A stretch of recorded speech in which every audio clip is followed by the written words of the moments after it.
I don't know. We're trying to come up to Wood County a lot. Am I coming up enough or more? Someone should say more. I appreciate being here today. I want to tell you that I love coming up here, and I've always enjoyed it. Long before I ever ran for office, I had visited the area a few times, and I was so struck when I went to Blennerhassett Island and did a lot of walking around Parkersburg. It's such an amazing part of the state. So I enjoy coming up here, and we're working hard to do so many good things for the Mid-Ohio Valley, and that's why it's thrilling to be here today. We have some big announcements today, but more in the upcoming days as well.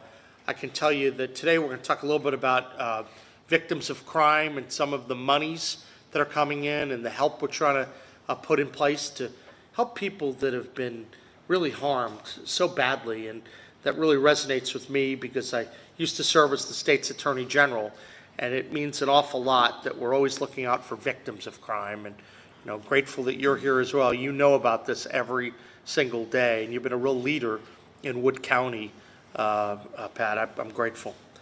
So I know early on in my administration, I made it clear that if you're going to harm a child as a parent or as a guardian, you're going to pay a heavy price, period. In May, I signed House Bill 2123, which increases the criminal penalties imposed on parents, guardians, and custodians who are found guilty of child abuse. We increased the jail time for the abuse of a child that causes injury from a 1 to 5 sentence to 2 to 10. For abuse causing serious bodily injury, we increased that penalty from 2 to 10 to 5 to 15. We made it clear, hang on.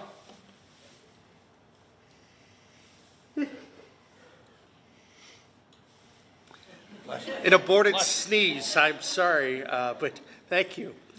For abuse causing serious bodily injury, we increased the penalty from 2 to 10 years to 5 to 15. And we made it clear that in West Virginia, we're going to look after our kids. We're going to look after vulnerable populations, and we're going to hold abusers accountable. Today, I'm proud that we're able to take that work and go one step further. Today, we're coming together to recognize a critical investment for the safety of West Virginians with the award of $16.3 million in victim of crime grants. This is really positive. This grant's going to fund 83 projects across West Virginia. The funds were provided by the U.S. Department of Justice. They're administered by the West Virginia Division of Administrative Services and also a lot of the folks within our Homeland Security Department. This actually represents not only financial commitment, but a commitment to ensure that every victim of crime has access to the help they need and the services that they deserve. We think that's important to step up. And right here in Wood County, we have some good news. We're pleased to share that this area will be among others and many in the state receiving its fair share of funds. The Wood County Commish, I know you always like that, you're going to receive more than $71,000 to employ a full-time victim advocate. You got to like that. And an assistant victim advocate to serve more than 5,500 victims of crime. I think that's terrific, and I know that really matters. It's going to help the work of the prosecutor's office, help the work of the county commission, so terrific. Also, the Family Crisis Intervention Center, which covers Wood and Pleasance and Jackson and Tyler and Ritchie and a number of counties, $358,000. That's good stuff, and I wanted to mention that come up today. This is going to help in a lot of areas, provides direct monies for advocacy, for trauma-informed core services to victims and survivors of domestic violence, sexual violence, stalking, and human trafficking. But this is something that we're working on across the state, across West Virginia. Organizations, small and large, have a chance to use this funding to really help people in need. Money for counseling, money for forensic interviews, money for crisis intervention, for legal advocacy, emergency shelter, transportation, and ongoing support for victims of domestic violence, sexual assault, child abuse, and many other violent crimes. You know, I know from all across the state, we know that these funds are going to strengthen that network of support that's so important, that people rely on during their darkest moments. It's going to help kids find safety and stability, and we always have to be looking out for the kids here in West Virginia. I'm a big believer in that. And it's going to ensure that no victim stands alone in our criminal justice system. I've been a believer in that for a long time, and I know that this is going to really help. To every advocate, to every counselor, every law enforcement agency, every prosecutor's office, volunteer and service provider works tirelessly for victims of crime, I want to thank you for the work that you do every day. Your courage and commitment gives victims a voice. We're going to restore dignity. We're going to build safer communities. And we're going to let people know that we hear you. And we're committed to making your lives better. I think these grants are an investment in people's recovery. It's exciting to be here today. I think in West Virginia, we want to make sure everyone knows that there will be justice, there will be healing, and there'll be hope. So I'm grateful that you joined me today. I'm going to turn it over to see if our delegate here, Delegate Foggins, wants to say a few words. He's been coming, doing a lot of good work in this area and many others, and grateful for you here. You want to say a few words on this? Well, I'd like to thank you for coming up again and spending time here in Wood County. And like I said before, I think we put together a good team and we're working together. And I really appreciate all your work you're doing for our state. Well, appreciate you. I appreciate it. You know, we're talking before we came in that you want to work closely with the delegates and the senators who want to put West Virginia first, right? I'll work with anyone who wants to put all the political nonsense aside and keep getting good things done for our state, right? I mean, that's what we have to do. And that's why I want to keep coming up to Wood County, too. I want to send a message. We want to work with the residents of this area. We want to make sure that you get a voice in Charleston. That matters. That's why I'm going to keep coming up and working with you, and I'm going to keep listening to what's on your mind and do the best that I can for the citizens of West Virginia. You know, while I'm here, I also wanted to update. I'm very hopeful that very soon we're going to be hearing from the administration on our BEAD application. When I have more information, I'm going to let you know, but this could be good news for the state. So we're going to wait, and I'm hopeful in the upcoming days I'm going to hear some feedback. We've been working hard on that. We've been also working hard on a lot of different economic development projects, trying to bring more jobs to West Virginia, and also working hard to make sure that the cost of goods and services is more affordable, more within reach for you. And we're going to keep doing everything we can on that front. And I think affordability, you're going to keep hearing that. I think West Virginians deserve a tax cut, and there needs to be more money in your pocket. It's your money. It's not the government. So we're going to keep showing respect for that. So you're going to see a lot of things in the upcoming days and weeks ahead that I think will be very good for the residents of the Mid-Ohio Valley.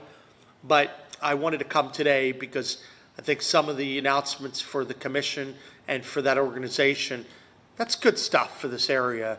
And I want you guys have an open dialogue, an open line down there. Let me know whatever you think I need. I think the people in this room, you all know you have a voice, and I'm here to help the Mid-Ohio Valley. So with that, I'm going to say thank you all for coming, and I'm happy to give the media time to ask any questions that they would like. Delaney, you're here from Charleston. I'm going to give you the benefit of the first question. Thank you. So with Ruth Pharmacy closing, bigger businesses like Walmart and Walgreens are getting reimbursed more, but Ruth is having to pay more, and it's not helpful to small businesses or creating a friendly small business environment. So what can be done to fix that? Well, I think the biggest thing that we can do, and obviously there's always going to be evolution in terms of businesses, but I know that we can make the regulatory climate even stronger, cutting red tape, and it's allowing small businesses to thrive. You know, a lot of times people have talked to me. I was an old regulatory attorney, and sometimes these larger companies would say they liked some of the extra regulation, right? Gives them a competitive advantage over some of the smaller companies. I don't think most companies don't. And folks know that I've been a warrior for cutting red tape. And I think that's part of it. You have to make sure that the playing field is balanced and that small businesses are not strangled with red tape, and that small businesses, large businesses, anyone that is in business in West Virginia is going to benefit from the red tape cutting system that we have. So I would say that we're having a lot of wonderful announcements that people have been seeing in recent weeks, right, in terms of the energy companies that are stepping up and the manufacturing jobs. That's positive. There's a lot more in front of us. A lot of big construction jobs. I think we've already announced over $4.7 billion over the last few weeks alone. We're not done yet. We have a lot more to do. But at the heart of it is how you can cut red tape and how you can move faster. So we want to make sure that that system, I want everyone across the country to know that in West Virginia, you can move faster, you can cut more red tape, and you're going to be treated very well. If you're a small business person, it's going to move like the speed of lightning, and that's what they need and that's what they deserve. Since you kind of connected the VOCA grant announcement to steps that the state is taking to help child abuse crimes, I'm curious, going into the next legislative session, if you have any thoughts on actions they can take to address the kind of perennial understaffing in like CPS and health and human services. Yeah, so we actually have been doing that. You read about a report that came out before obviously it was before I became governor, the time period that they analyzed that. But we have been doing that. We've actually been filling a number of the vacancies for CPS, and we've brought new transparency to the system, new systems with respect to referrals, and you're going to continue to see, probably in the upcoming weeks, more announcements and updates of the importance of getting our CPS system to continually improve. I know that's been a big goal of mine. I think that we're making real progress. And I think even if you look at some of the audits that were done over periods before I was governor versus where we are now, we're light years ahead. I think that's positive. We're going to keep doing that. And obviously, there has been progress made in terms of some of the hiring. And we're going to make sure, sometimes it's not even just the total numbers, but it's getting the right people in these jobs and make sure they're being paid adequately. And so we're always looking for that, and we're going to continue to do that. I think fixing our foster care system, fixing CPS is really important, and that's why, look, I tried to hire a team of people who have expertise in this area, and they've been working to dramatically improve the transparency. I know it's a lot better than it was, but it's not going to be acceptable until we get to a place where, the numbers are so low that everyone knows that West Virginia's turned into a real success story, and I think we all know that. So we're going to keep working with the legislature, but I think you're going to see some news and some announcements on CPS and foster care to update people in the upcoming weeks. I know that our secretary announced some items a couple days ago after the audit from past years came out to show how much progress had been made. Any other comments? You mentioned it before, but I'm not very familiar with it. What is the BEAD application? What are you applying for, and what would it do? Yes, so this is the broadband. We're trying to bring broadband more to West Virginia, and we applied for about 74,000 locations. These are the unserved locations now to make sure that we're closing that digital divide because West Virginia, we want to get our state fully connected, right? That matters. That's not just optional in terms of infrastructure in today's day and age. And so we're very hopeful that we're going to be able to get some positive responses from the administration. But, I'm not here to make an announcement on that today, but we've been working on it and we've been having good discussions with them. And so I'm very hopeful that we'll have some news to report. And that's going to help in some of the rural parts in Mid-Ohio Valley. I think that's great. Areas that have lacked some of the internet access in the past, I think that's going to improve. I'm charged, once that gets approved, there'll be a 4-year plan to have that build out occur, but it's going to happen. And we have a really detailed plan for that. and I'm excited about that. But I'm hopeful they'll have some more information. I just wanted to update people because it's a big initiative that we've been working on for a while. Broadband access is really important for West Virginia, and I've been determined to make that happen. And so I've been encouraged by the discussions I've had with the Trump administration. And I just want to let people know about that, and hopefully we'll have some good news to report very soon. Ballpark figure, what's the coverage in the state now, and is there like focused areas that you're trying to get into or Yeah. that you want to cover? Yeah, it's the unserved areas. The original goal was to have a lot of the homes, the last miles that weren't hit before. And so I know that the application, don't quote me on the number, it's about 74,000 locations. And I think that's different from the past, because if a commercial carrier went out and built in an area, well, that obviously doesn't need the help of the assistance from the broadband program the same way. So I think we're looking at about the 74,000, and obviously that was what we applied for. We'll see what happens, but I'm excited about that because those are a lot of the last mile coverage. And West Virginia historically has been the lowest connected state in America. I think I read something that it was in the high 80s. It had made a lot of progress in recent years, which is good from some of the ARPA funding and the commercial funding that have been out there. But this could take it to a whole new level. Just if you added that 75,000, that's going to get to a lot of the remaining, if not all of the remaining unserved areas. It's not household, it's unserved locations that may exist. But if you're served, you're not going to get it, right? Because you already have it. Media? Oh. Okay. The what? I just work at Reach, I'm the executive director. Okay, sure. So, down in the southern part of West Virginia. Yeah. Have a lot of problems with getting SANE exams for our children. With getting what? SANE exam is a sexual assault examination. And I was just wondering if you see in the future, VOCA funding programs a little extra so they can try to make sure that these examinations are able to happen and help us fund nurses who are willing to. Sure. I'd be happy to take a look at that. If you have information we should look at, following up, I have my team here. We'd be happy to review that for you. And I know that there are some organizations, even at the announcements today, from down in McDowell and southern West Virginia, that really benefit from some of the monies we're putting out today. But if you think there's something, ma'am, that I should take a look at, I promise you I will if you get it to my team over there, okay? All right, any other questions from the media? The state recently did its application for the Rural Health Sure. Fund.